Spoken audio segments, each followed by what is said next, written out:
Fala pessoal, tudo bem?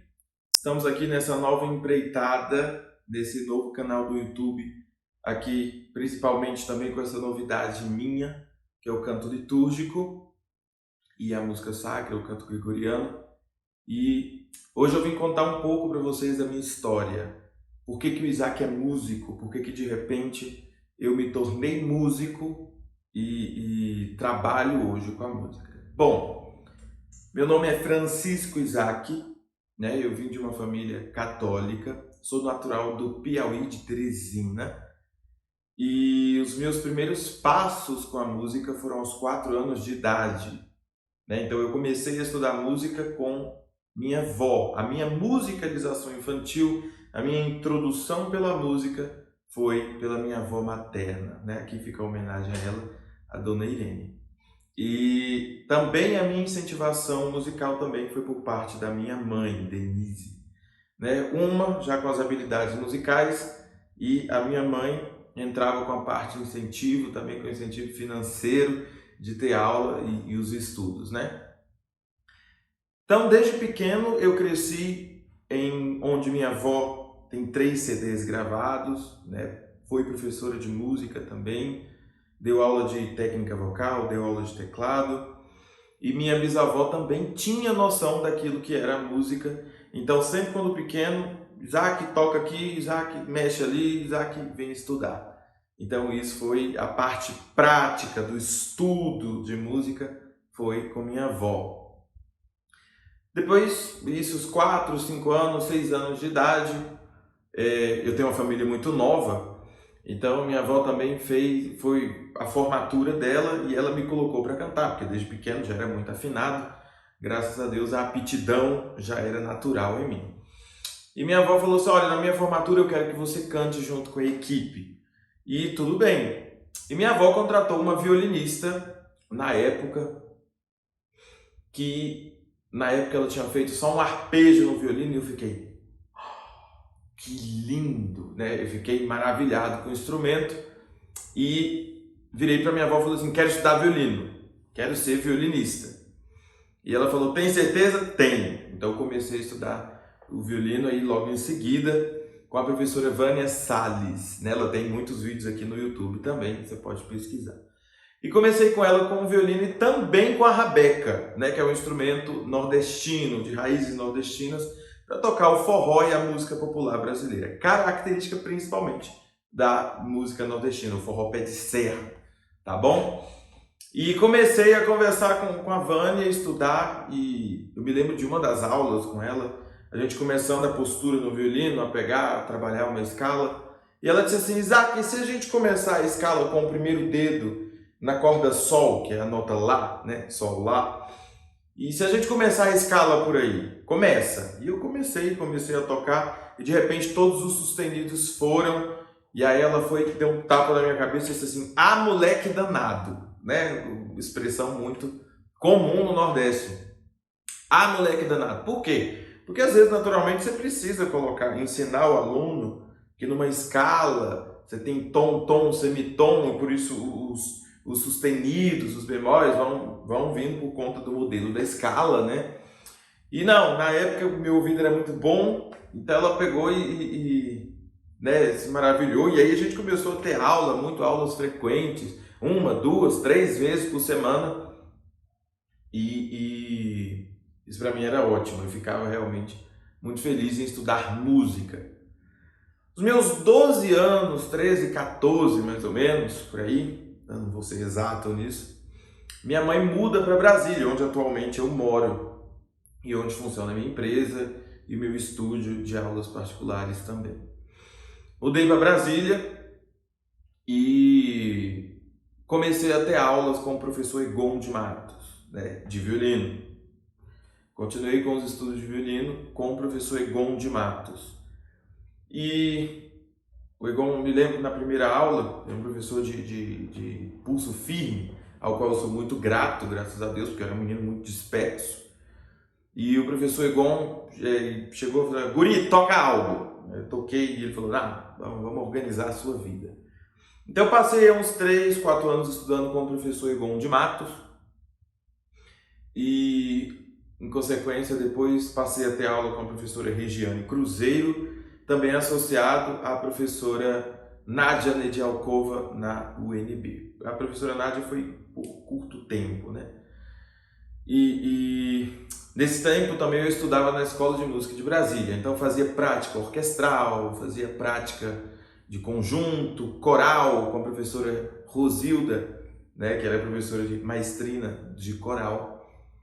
E lá minha formação do ponto de vista teórico foi muito bem estruturado, porque a escola de música você tem aula de canto coral, você tem aula de teoria musical e a aula prática. Eu me lembro que a professora Regiane também, ao qual fica a minha homenagem junto com o professor Egon de Matos, né, era muito firme também da aula, porque eu sou extremamente, né, animado e até irreverente muitas vezes.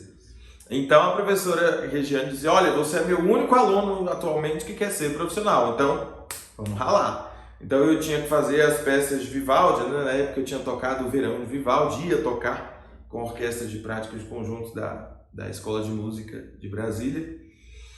E me lembro que uma das aulas foi assim, olha, você tem que, não, presta atenção, olha, não dispersa não. E era realmente muito firme. E graças a Deus foi a professora que me colocou nos eixos, né? 2016, mais ou menos, assim, eu fico me lembrando esporadicamente as datas. Eu, né, vamos voltar mais um pouco. 2015, eu tinha começado com coral na paróquia Maria Imaculada, no Guará 2, aqui em Brasília, e comecei com o coral de idosos, o que aí necessariamente eu comecei a reger coro, né? Mas a nível paroquial, sem querer expandir a coisa, mas fazer uma missa bonita, né? Solene. E ali comecei a me interessar tanto pela liturgia, pelo canto católico, pelo canto gregoriano, que aí eu falei assim, nossa, que bonito. Aí pensei que logo em seguida a minha vocação seria religiosa, seria sacerdotal. Então fui andar pelo Brasil, né, fui até São Paulo conhecer o convento dos padres carmelitas. Lá conheci Frei Marcelo Aquino, que foi um padrinho espiritual, o Frei Márcio Silvan, e lá no Carmelo os padres seguiam realmente uma liturgia muito bonita, muito certinha, e o latim, foi aí os meus primeiros contatos com o latim. E quando eu fui vendo o Pater Noster, né, o Frei Márcio, quando ia rezar, ele fazia o gesto do rito carmelitano, que era de abrir os braços e rezar o Pater Noster, e me lembro que quando ele começou a cantarolar, né, na missa, né, entoar na realidade, depois eu cheguei e falei, Frei, que coisa linda é aquela que o Senhor cantou? Ele, não, o Pai Nosso, né, cantado em latim, né, na missa versus Deum, só que rito Paulo VI. E aí comecei a me interessar, porque sempre antes de uma refeição, a gente cantava, por exemplo, a antífona do Alma Redemptoris Mater, ou então o próprio hino carmelita, né, em homenagem à Nossa Senhora do Carmo, Flos Carmelis. E quando começava Flos Carmelis, vitis florigera, eu ficava maravilhado com aquele canto, né, assim, estupendo. E olhava e ficava realmente, nossa, eu quero aquilo, eu quero fazer isso, né? Eu quero levar para o meu povo lá em Brasília e a gente fazia.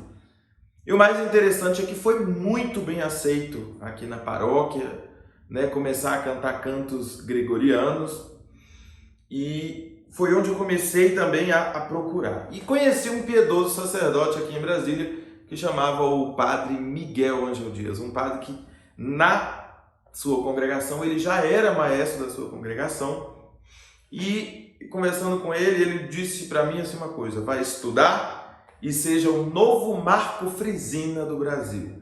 E aquilo ficou na minha cabeça, realmente, né? Lá na época eu trabalhava com ele em uma escola de música de crianças carentes, né? Com a família espiritual do padre Rodrigo Molina, ABC Prodeim.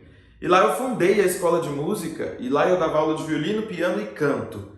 Então era aquela maravilha de trabalhar com as crianças, de formar as crianças e formar com o canto tradicional, né? Ou seja, eu trabalhava com o gregoriano, ensinava as crianças a cantar o Salve Regina, a cantar o Alma Redemptoris Mater novamente, né, porque eram os cantos mais populares gregorianos.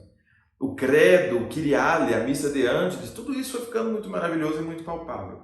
E o mais interessante disso tudo é que eu fui estudando e procurando me especializar. E a procura, Isaac vem cantar tal missa, Isaac canta no meu casamento, Isaac vem dar uma aula, Isaac vem trabalhar os salmos, porque depois eu mesmo fui compondo as melodias dos salmos em gregoriano, e pronto, a Arquidiocese de Brasília eu saía muito pontualmente em algumas paróquias para ministrar aulas e, vamos dizer, workshops de canto sacro. Então o Carmelo foi a ponta, né, o pontapé, a porta de entrada para eu conhecer o canto tradicional. E depois eu fui parar no Instituto Bom Pastor, onde atualmente eu sou diretor de coro de canto gregoriano, né? E fui conhecer mais profundamente a missa em latim, do qual eu gosto muito. E realmente toda essa história, essa cronologia faz muito sentido na minha vida, principalmente quando eu conheço o canto tradicional, o canto católico, né? Então, atualmente, eu continuo estudando o violino, porque eu acho um instrumento muito desafiador, e trabalho com casamentos, com produções de eventos, né? Mas atualmente a minha especialidade é o casamento católico e o repertório sacro-barroco, Pergolesi, Palestrina, né? As missas Véspera e Confessorium de Mozart, né? Que eu gosto muito de trabalhar. E levo a música como apostolado, né? Como enaltecimento das almas a Deus, né? Então, se você gostou desse vídeo, desse breve resumo da minha vida, curta o vídeo, compartilha e vamos colocar realmente que a música seja o centro, né, da santificação das almas e realmente a divulgação da boa música, ela seja como virtude, né? Ela trabalhe as virtudes, principalmente para a gente trabalhar a nossa inteligência emocional, né? Então, fica aqui o meu agradecimento, você que assistiu até agora, e um abraço carinhoso. Salve Maria Imaculada!